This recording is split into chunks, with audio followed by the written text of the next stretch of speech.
While the Kremlin pours money into the military, Russia's infrastructure is crumbling, inviting more tragedies like the building collapse in southern Russia this week that killed 39. Magnitogorsk, Russia, a loud bang startled Anna P. Timofeyeva awake. She reached for the light, but the electricity had gone out.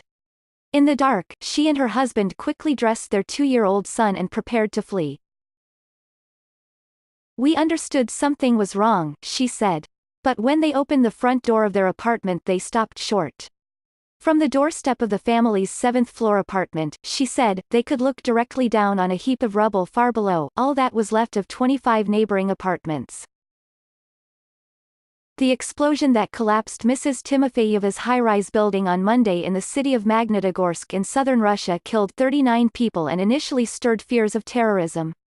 But the authorities have since blamed an even greater danger to the average Russian: crumbling infrastructure, including Soviet-era apartment blocks. For a decade or more, as oil revenues have swelled its coffers, the Kremlin has poured resources into its armed forces, developing new weapons, upgrading its nuclear stockpile and overhauling and professionalizing its army, navy and military intelligence agency.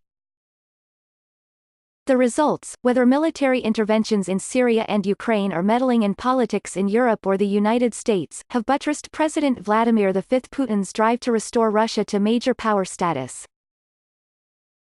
Yet, the apartment collapse and an earlier, highly unpopular cut in state pensions serve as a reminder of the lingering hardships that ordinary Russians are asked to endure, particularly those who live in the country's hinterlands. In the case of the accident in Magnitogorsk, what was said to be a natural gas explosion sheared off a section of the building, flattening dozens of apartments but leaving Mrs. Timofeyeva's unscathed. "We were lucky," she said. Others were not, and Friday was a day of funerals in Magnitogorsk, a sprawling industrial city built around a gigantic steel factory where housing, as in much of Russia, has long been a pressing problem. Magnitogorsk, which means magnetic mountain and is named for nearby iron ore deposits so massive they are said to distort compass readings, is a city whose very name has long been redolent of the hardships of Russia's industrial backwaters. It was conjured from the empty steppe by decree of Joseph Stalin and intended as a model communist city, populated by enthusiastic volunteers known as shock workers. Its roughly 415,000 residents today earn average monthly wages of $360. Magnitogorsk remained the quintessential emblem of the Grand Transformation, the author Stephen Kotkin wrote in Magnetic Mountain, A History of the City. Here, building communism became a reality one could participate in firsthand.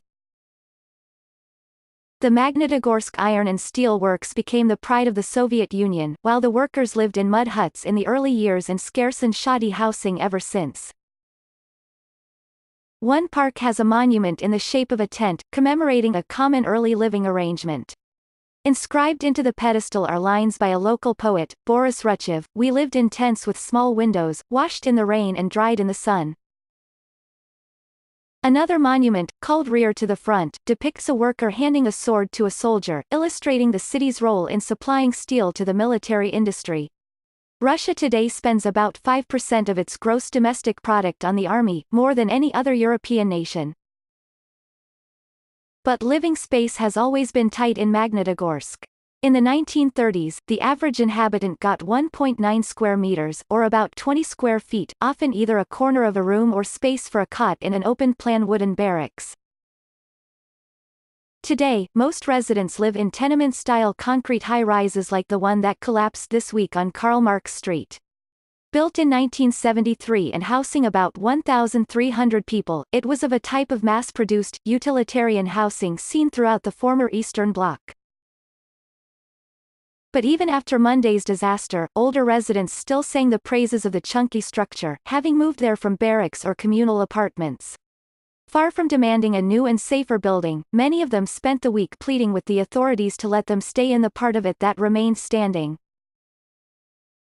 "What's not to like about this building?" said Klavda G. Kiselova, 78, who moved in when the high-rise opened.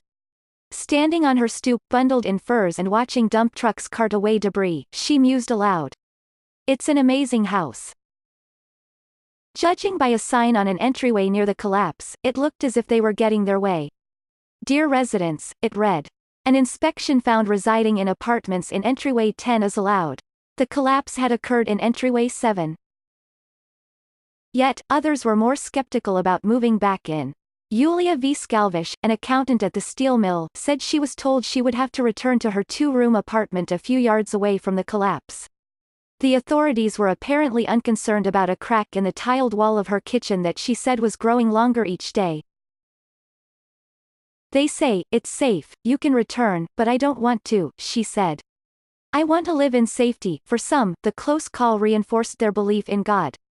Vera D. Saravarova, 59, who lived next door to an apartment that collapsed into the void, attributed her survival to having remained in church the day before for the entire 2-hour sermon, even though she had wanted to duck out. Russian Orthodox churches have no pews, she said, and her feet were beginning to hurt. But a friend told her, you have to stay until the priests wrap it up, and she did. It was a miracle, she said. We were protected by God. Several residents praised Mr. Putin for visiting within a day of the catastrophe, and they directed their anger at the local authorities. Vladimir Y. Vorontsov, 71, a retired steelworker whose son died, showed up seething for a meeting with the Chelyabinsk region governor.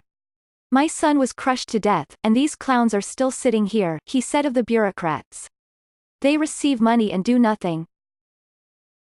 The authorities are to pay compensation of 1 million rubles, or about $14,800, to the families of those who died.